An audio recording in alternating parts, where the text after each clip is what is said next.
Hello, welcome to another episode of Jim's Allotment. Now today it's 17.5 degrees in the greenhouse, but outside it's blowing quite hard and it's not particularly nice to work outside. However, I'm going to do a couple of things. I'm going to show you what I've been doing this week, and I'm also going to show you a bit more on the weather vane. So welcome to another episode of Jim's Allotment Garden.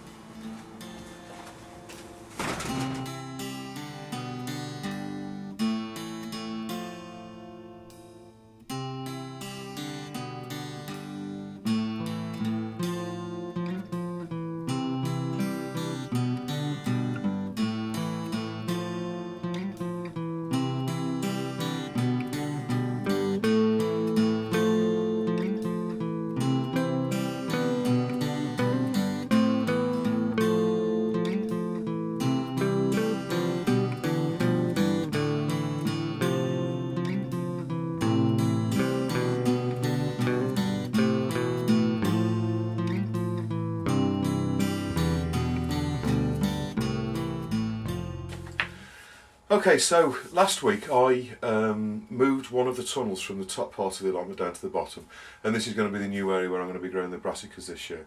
And the one thing I wanted to explain to you today, just a quick product review.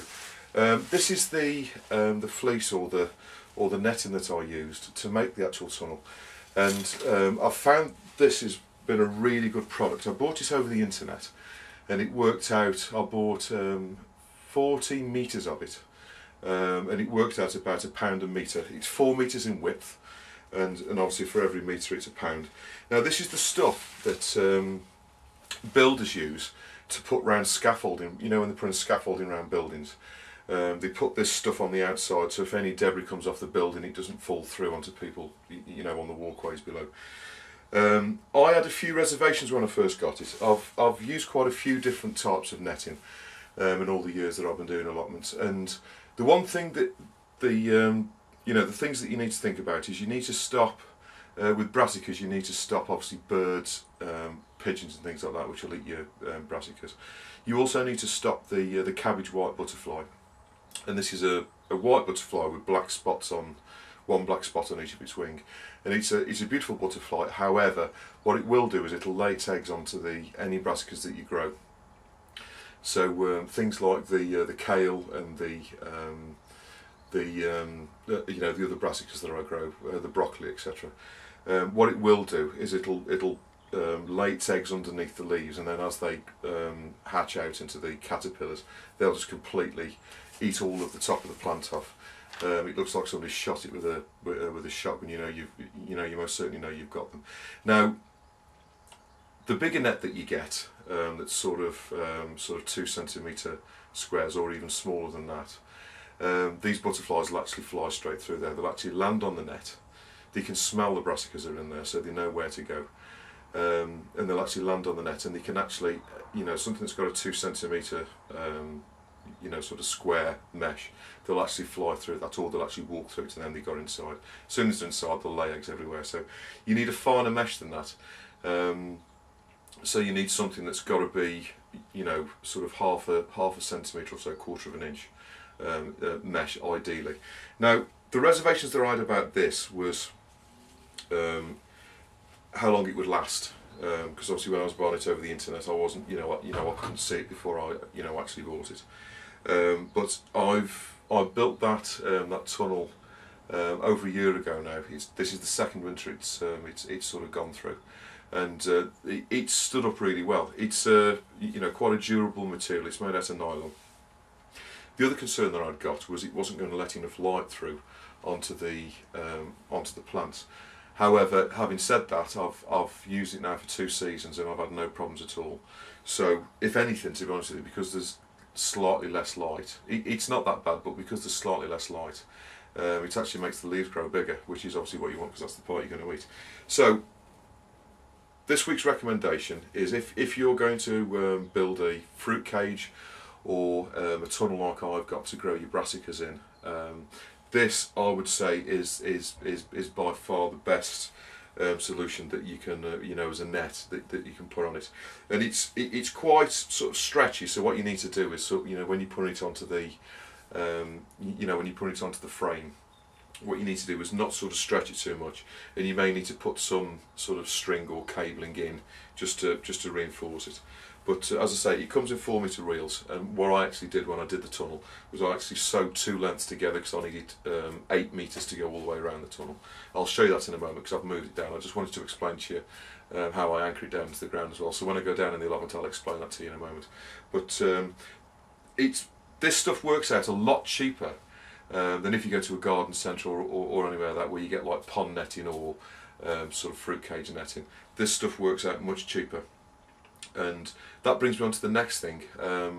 One of the subscribers to my channel, Tony Carrington, has just got him. Well, he's actually got one allotment, and he's actually got the next one to it now as well. And he's just started off a channel. I'll put his name across the bottom. But if you search for Tony Carrington, he's putting out videos now on his own channel, and he's really put his back into his allotment. He's not too far from here. He's up in Leicester, so he's not too far from me. But he's a nice lad, and if you're thinking of going allotment, or if you've just gone allotment, or even if you've had allotment for ages, he's starting off with a reasonably blank canvas. He's got a few fruit trees and a few raspberries and stuff like that, and he's got a couple of old sheds on there. But he's got some really good ideas, so when you watch this video, hop over onto Tony Carrington's channel and have a look at the 3 or 4 videos that he's put out so far. He's a good lad and he knows what he's doing. This is the first time he's had an allotment, but I recommend you have a look at him because it's quite an exciting time when you first get your allotment and you're setting it all out. And he's going to be making a fruit cage in the next few months, so it's well worth keeping your eye on that if you're interested in doing that yourself. Okay, so today I'm not going to do a full tour because of the weather. I've not been able to get up the allotment too much. But what I have done this week is, if you've noticed, I've painted all of these bars where the grapevine's going to grow. I put these in earlier in the year, so if you want to see how I actually made this construction on the top, if you look back in the videos, there's one about grapevine, how to grow grapevines, plant them in, and make the framework inside your greenhouse to grow them up. So, but what I've actually managed to do is I've managed to paint all of these, and basically all I've done is I've used normal household paint. I haven't gone out and bought any paint. I've just used some odd ends of paint that I had in the garage, and all I've done is these are steel poles on aluminium sort of cross pieces which bolt into the roof of the greenhouse. And what I've done is I've basically just quickly sanded these down with a bit of emery cloth just to get off any rough edges, and I've painted them a couple of times with primer paint, which is you need to get primer paint which is suitable to put onto metal. Most of them are now. I've painted it a couple of times with primer paint, and then I've put 1 coat of gloss on. I may put another one on, but I think I may get away with just the 1 coat. The bit of advice that I'd give you is it's much better to put 2 or 3 thin coats of paint on than sort of putting loads of paint on in one go, because as the paint dries it'll go a lot harder and it'll last that much longer. So that's one job that I've done this week. I've painted the bars all the way to the end here. So obviously the grapevines, as you see, last year grew up to the top there, and then they're going to grow along these 2 poles this year, hopefully, to the end. So that's one job I've done this week. The second job that I explained in the last bit is I've moved the tunnel. I'm not going to do a full tour because you know, I've not done that much. So I just want to show you what I've done. So obviously that's where the tunnel was. This here is the spinach, beet in the spinach. As you can see, because we've had a little bit of frost, it is starting to go over. You can still eat it, but that's starting to go off, so that will die down over the winter and then come back next spring. But as I say, I've moved the tunnel from here. I've pulled all the old kale out of there. That will be composted, and this is where the potatoes are going to go. The reason I've moved the tunnel now is what I want to do is obviously not where the spinach is, but this part here. I want to start to get that dug over, and this first part here inside that tunnel, so that when it comes to the spring and I put the potatoes in, I've got the ground from here all the way down to here dug, so I can put the first sort of 5 or 6 rows of potatoes in as soon as it's time to do that. You don't need to put the potatoes in till you know, the start of May, because what you don't want to do is put them in too early and then take the tops off. But this is where I've put the tunnel now. As you can see, basically I've moved it from there down to here. And this is the green stuff that I've just been explaining in the product review. I'm sorry if it's a little bit windy, but basically, as you can see along the top here, this is where I've stitched the two pieces together, and then I've got 4 metres going down that way, and obviously 4 metres going down that way, and nothing gets in here. There's butterflies or birds or anything like that, and this is a really good tunnel for growing your brassicas or whatever in. Now that bit of fleece that I showed you in the green, that's just what I am going to be doing. Is this other tunnel here that's got wider mesh on it, and what I'll be doing is putting this green stuff in as well. I'm not quite sure if I've got enough, but hopefully I will have.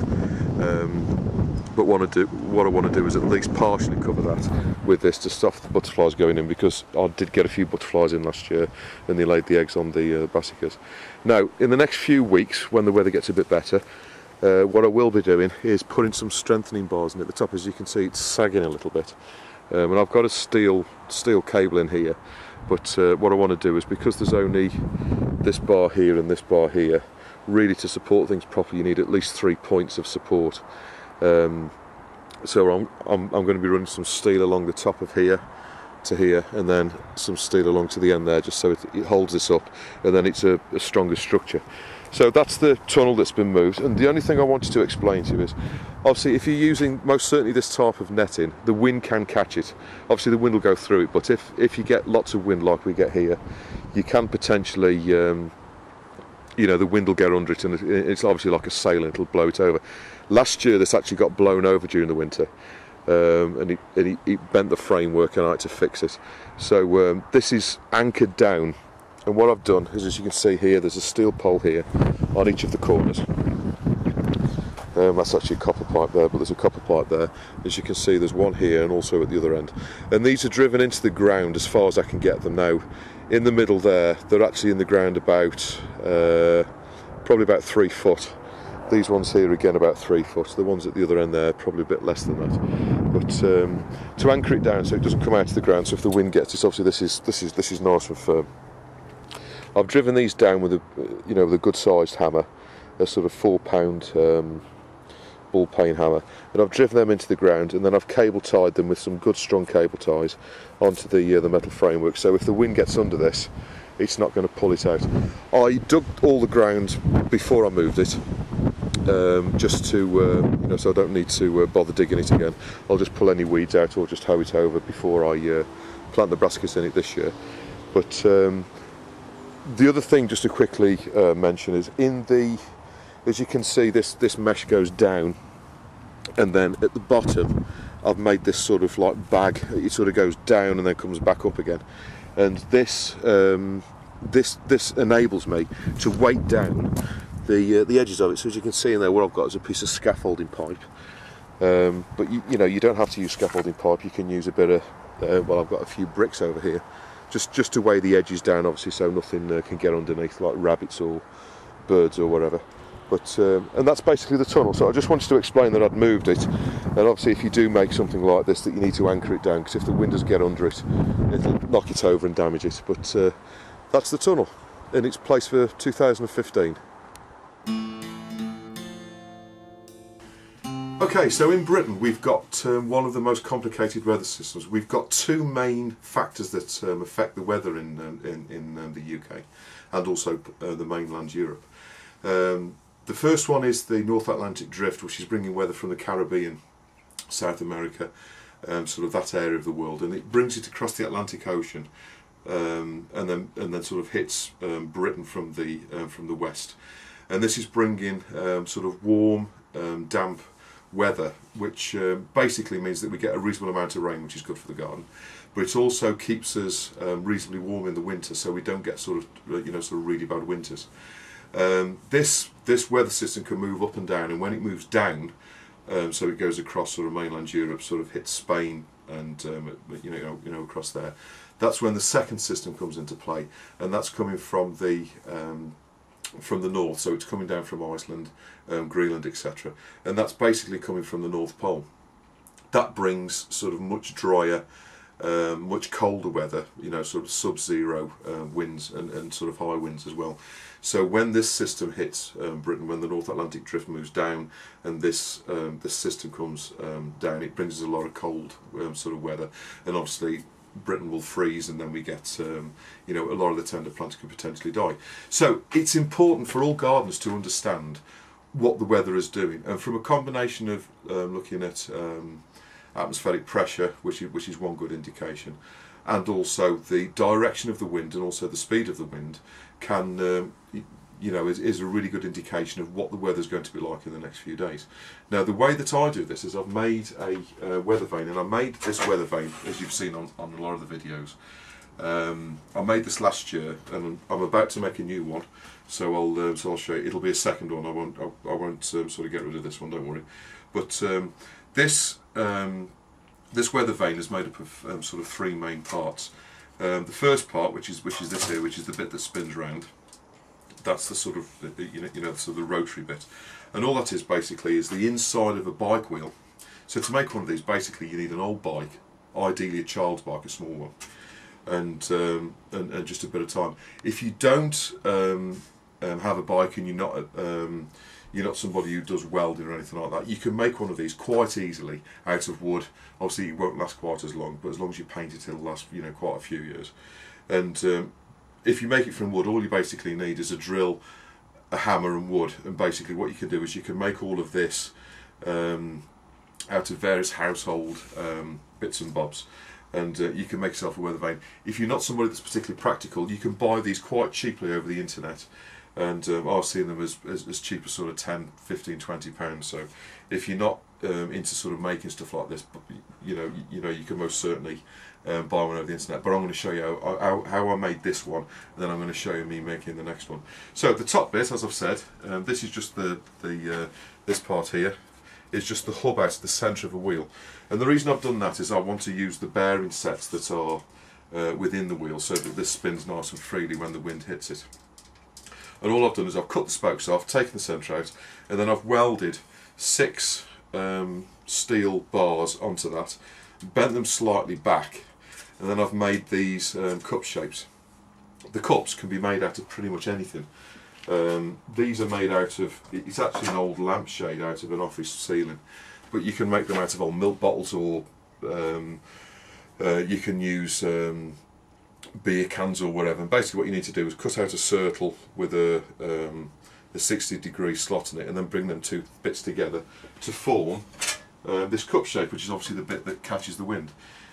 So this basically tells me that there's wind and how fast it's going. The faster this spins, obviously the faster the wind is. The next bit, which is this lower purple part here, is basically telling me what direction the wind's coming from. Now, obviously, as I've just explained, the two weather systems that we have in the UK. If the wind's coming from the north, this sort of shark fin shaped purple bit will be facing north. So if you've seen any of my previous videos, when it's pointing that way, the wind's coming from over there, which is north. If it's going either one way or the other, sort of sideways, if you like, it's showing a sort of east-west direction, then obviously the weather's coming from the west, which is the North Atlantic drift. So if the tail's going this way, then I know I can expect, you know, sort of reasonably warm weather, and you know, not particularly sort of cold, and you know, the likelihood is that we can have some rain.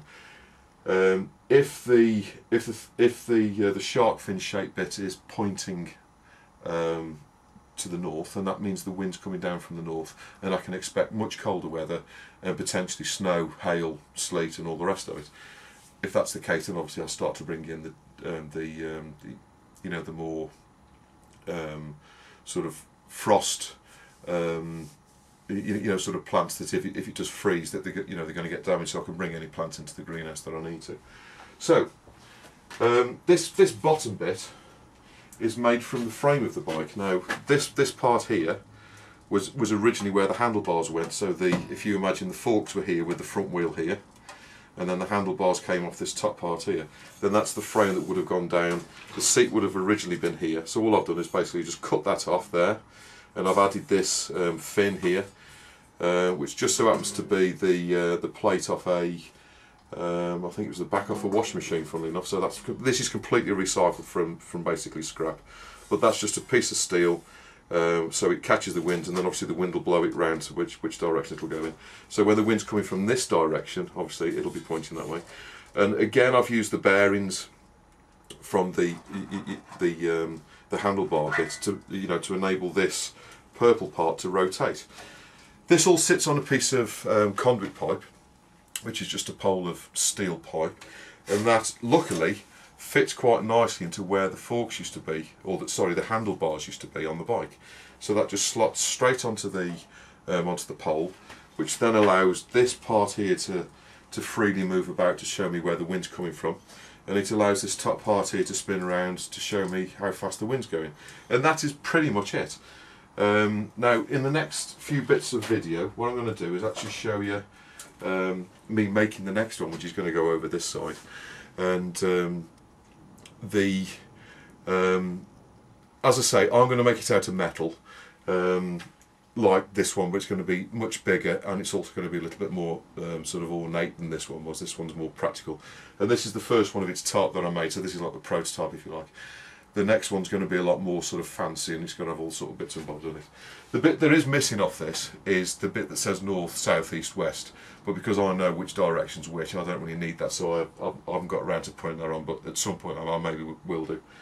And as soon as you've made it, something like this, most certainly if you make it out of metal, it will last you for 10, 15, 20 years, and it'll always tell you what's going on with the weather, and it'll give you the information to enable you to sort of plan what you're doing with the garden, and bring in your plants, or sort of tell you whether. So it's not only something which is quite nice to have an allotment, because it's it's a point of interest, but it's also something that's giving you really good information, useful information for you to enable you to look after your plants properly.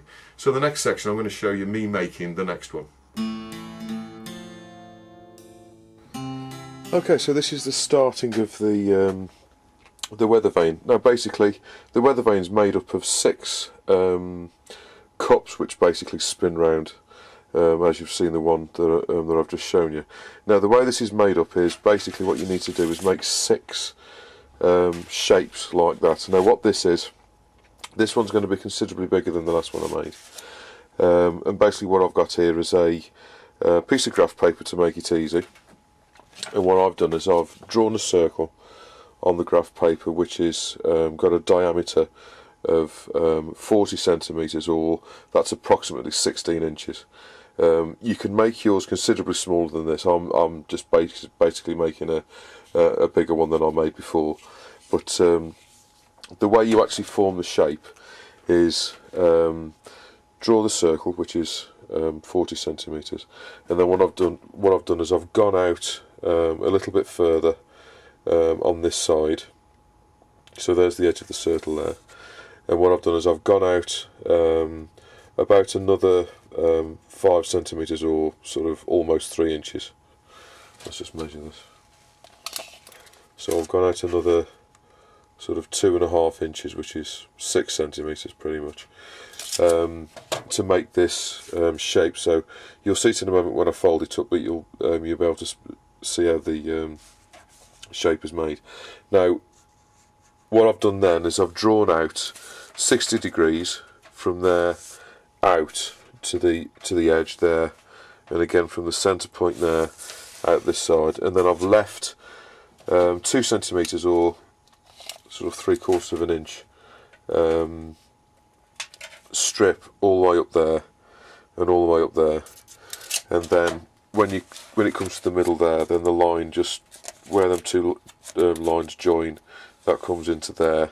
So when it's folded up to make the cup shape for the wind vane, it'll form the sort of the correct shape. Now I've found I've experimented quite a lot with bits of paper trying to get the right shape, but I've found that anything of this sort of shape works quite well. You need a circle with a 60 degree cut out of it like that, and then pretty much any diameter you can make. I mean, you can make everything from sort of this big right up to sort of, as I've got here, or possibly even bigger. And you can make this. I'm going to make this out of aluminium. So here are the pieces of aluminium that I've cut to make the actual cups on the wind vane. But you can make it out of plastic. You can make it out of old pop bottles or sort of milk bottles or whatever, plastic milk bottles.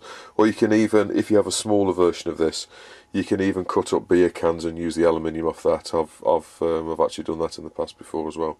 So what I'm going to do now is put the camera down so I can show you what this looks like when it's folded up. Okay, so there's the template I've just shown you. And basically what we're going to do is bend these two pieces together like that, so that the centre line that's there and there match up. So basically what you end up with is like a cup shape like that. And then what I'll be doing is down that line there, obviously that line aligns up with the one underneath it. I don't know if you can see that. So that line aligns up with the one below it. And then what I'll do is I'll be bolting that, so there'll be a piece of metal, if you like, it'll be on the underside like that. So then that'll bolt on like that, and then that'll form the cup shape for the rotating part of the weather vane. So basically, the way I make that is basically get a piece of, by using that template that I've just shown you, basically I've got a piece of aluminium, and this is quite lightweight aluminium. You don't want to make your weather vane too sort of heavy. And what I've done is I've cut round the shape, and I'll obviously need to do this 6 times. And then what you need to do is right smack bang in the middle. I've not cut this line as of yet, but right smack bang in the middle there, what you need to be doing is drilling a hole, probably about 4 or 5 millimetre hole in the middle. And the reason you want to do that is when you fold it up, obviously paper will bend, but as you fold it up like that, exactly like I explained when I made the shell for the greenhouse, when you fold metal together, you need to make a hole in the middle there, so that when you fold it up, the metal doesn't crease upon itself, and you get like a sort of funny folding effect at the point there. So basically, what you need to do is drill a hole through there, and then you can start to fold it properly. So I'll show you that now. So now what I've done is I've drilled a hole out in the middle, and as you can see, what I've done here is I haven't just cut down that black line that I showed you. What I've actually done is I've cut about 2 millimetres out all the way down there. So as, I don't know if you can see, but if you've got the light behind it, you've actually got actually a slot. And the reason you do that is as you, if I come back here so you can see it, as you actually bend and form the aluminium like that, and then bring these edges together, there'll be a little bit of tapping involved, obviously, if you're using aluminium. But as you bend it and form it, what you want is for it to sit. No, it's not sitting perfectly because obviously these edges aren't meeting up here. But with a bit of tapping and pushing down on the bench, if I just do this quickly now with my hand, you'll see that the actual shape of the cup shape that you're going to make with the wind, the bit that turns in the wind, will now be formed with the aluminium cups like that. And then as soon as this is bolted together, that'll bring this sort of edge in at the bottom as well. So then you'll end up with the cup. But you can understand why, now I've folded it up, you can understand why you need to cut that slot in the back there, the slot there, and also drill the hole, so as you bend it together, it actually forms the correct shape to what you want. Now, the important thing with the weather vane is that you actually make 6 identical versions of this. If you've got 6 of these and they're all kind of slightly different from each other, you will get an imbalance in the wheel, and it won't work particularly well. So what I've done is I've been very careful. It's well worth your while making a template like that, and then draw around that on your 6 pieces of aluminium or plastic or pop bottles or whatever you're going to do, and make identically 6 versions of this, so when you end up with all of your blades together, then they're all completely the same, and then they'll all rotate correctly. Otherwise, when the wind blows it, because what you want is, as that catches the wind, you want the opposite one to it to be like that. Then obviously the wind will blow over that one, so it'll rotate correctly. So we'll come back to the cups a little bit later on when we need to bolt them on. But for now, basically, that's the cups ready. Now the actual arms, I'm going to make out of this grill. So basically what I'm going to do is cut these strips out, so I end up with a load of strips like this that I can use for the arms. Now in the one that I made earlier, sort of last year, the actual pieces were mounted like this, so they rotated like that. But obviously, as the wind hits it, that's going to cause some restriction. So what I'm going to do with this one is actually make it that way. So it's slightly different and more complicated than the last one I made. However, having said that, if you're going to make one of these, there's no reason why it can't be that way. It will still rotate, but because this is probably the 4th or 5th one I've made, I'm going to make this one slightly more complicated. But all you basically need is 6 identical arms to come out from your rotor in the minute, which I'm going to explain how to make. And so that all 6 arms are identical, so that the wheel is balanced as it's spinning round. So what I'm going to do now is cut all of the pieces out of this that I need, and in total I'm going to need 12 of these strips, because there's going to be 6 like that, which is going to be the bit that's going to rotate, and then welded onto the end of that is going to be pieces that way to support or to hold on to the cups. So I hope this episode of Jim's Allotments has been of some use to you. What I'm going to be doing is the rest of the bits showing you how to make the weather vane, I'm going to bob that in the next few weeks, because it's going to take me a couple of weeks to sort of do it, paint it, let the paint dry and all the rest of it. So I'll be doing that as and when I can over the next few weeks. I'll just bob that in the next few videos. But I hope it's been of some use to you. Thank you to everybody that's subscribed recently. I do appreciate your support with this channel, and I'll see you on the next episode of Jim's Allotment Garden.